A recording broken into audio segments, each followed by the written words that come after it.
When people first start out and begin with intermittent fasting, or even if they've been doing it for a couple of years, they often wonder how much should they be eating while intermittent fasting, or at least that's a common thought or a question that many of us had when we first started out with that process.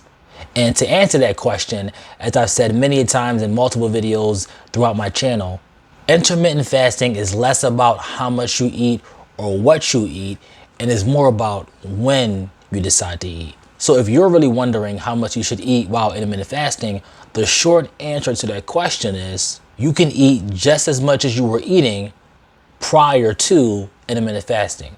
Or you can eat the exact same things you were eating before you began intermittent fasting, as long as you're sticking to your eating versus non-eating windows. So you know when to start eating and you know when to stop eating based on however amount of time, however many hours you decide to have your fasting window be. But even with that fact, be sure to keep in mind that whatever you decide to eat should be aligned to what your actual goals are or what you're trying to accomplish. Now, with that said, stay tuned, keep watching, and I'll explain. This is Luke, My Age Strength. Don't forget to show love, subscribe, and help me grow. Let's get started.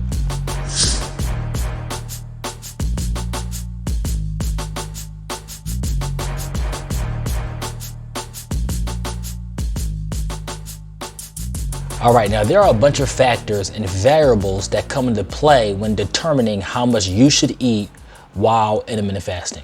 And to start, I want you to remove the words intermittent fasting and now just think of it as how much should I eat in general.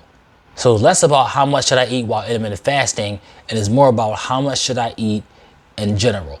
And that's because whatever you determine to eat each day, depending on your own personal goals, whatever that is, that should also be exactly what you eat while intermittent fasting. Okay, so to get back on track, there are many factors that determine how much you should actually eat each day.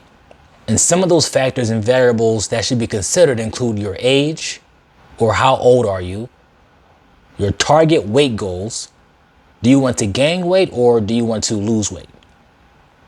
The speed of that weight change, meaning how fast do you want to gain or lose that weight or whatever your target weight goal is.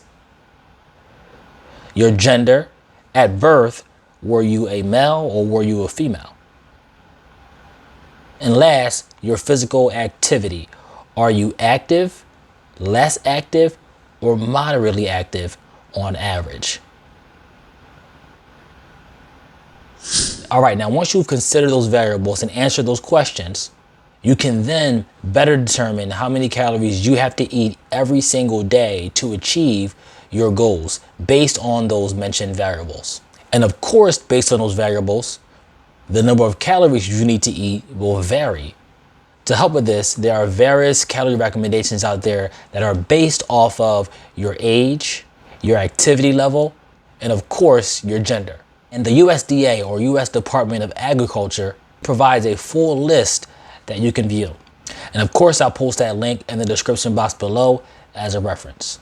I have some examples here within this video of some of the daily recommended calorie consumptions for adults provided by the USDA. And here they are. They are broken down by gender as well. And this is starting with the male. So first, for ages 21 to 23, if you're sedentary, 2,400 calories. If you're moderately active, 2,600 to 2,800 calories.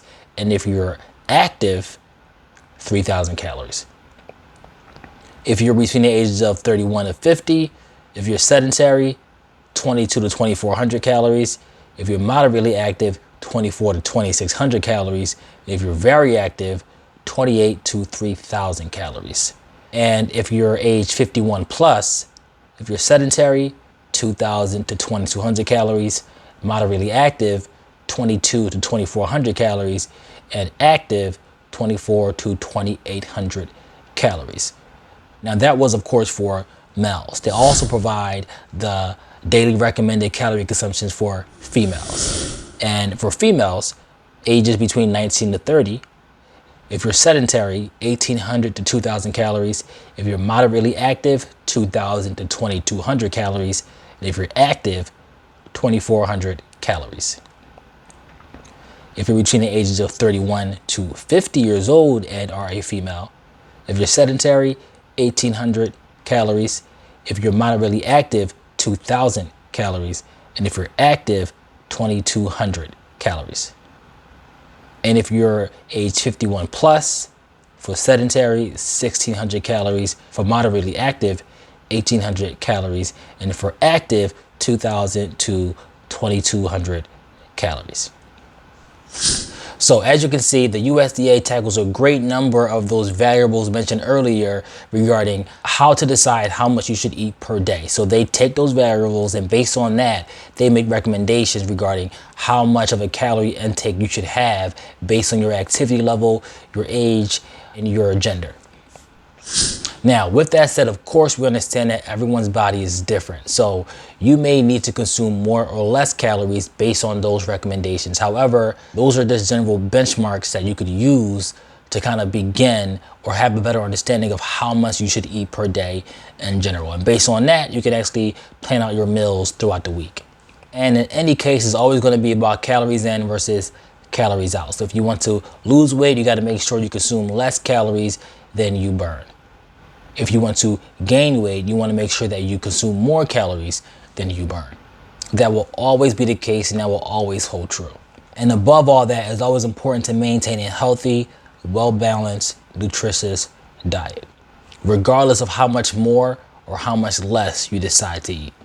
Feel free to share some of your thoughts and tips on this topic in the comment section below. As always, I hope you find this video helpful and informative.